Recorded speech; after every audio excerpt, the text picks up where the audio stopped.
कर्मण्येवाधिकारस्ते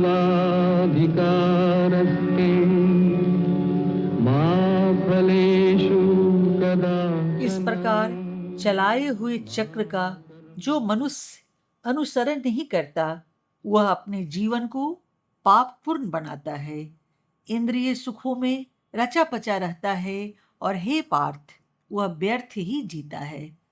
परंतु जो मनुष्य आत्मा में मग्न रहने वाला है, जो आत्मा से ही तृप्त रहता है और आत्मा में ही संतोष मानता है, उसके लिए कुछ करना जरूरी नहीं रहता।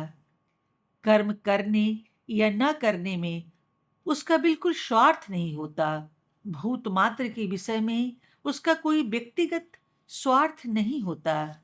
इसीलिए तू संग रहित होकर निरंतर करने योग्य कर्म करता रह।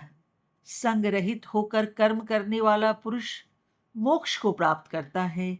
जनक जैसे अनेक लोग कर्म के द्वारा ही परम सिद्धि को प्राप्त हुए हैं। लोक संग्रह का विचार करके भी तुझे कर्म करना चाहिए, क्योंकि उत्तम पुरुष जो आचरण करते हैं उसका अनुसरण सामान्य लोग करते हैं। जिस आदर्श को उत्तम पुरुष प्रमाण बनाते हैं उसका सामान्य लोग अनुसरण करते हैं। हे पार्थ, मेरे लिए तीनों लोकों में कुछ भी करने जैसा नहीं है। ऐसा भी नहीं कि प्राप्त करने योग्य कोई वस्तु मुझे नहीं मिली है, तो भी मैं सदा कर्म में लगा ही रहता हूँ। सूर्य, चंद्र, पृथ्वी आदि की निरंतर तथा अचूक गति ईश्वर के कर्म सूचित करती है। ये कर्म मानसिक नहीं किंतु शारीरिक माने जाएंगे। यहाँ ऐसी शंका के लिए गुंजाइश नहीं है कि ईश्वर निराकार होते हुए भी शारीरिक कर्म करता है।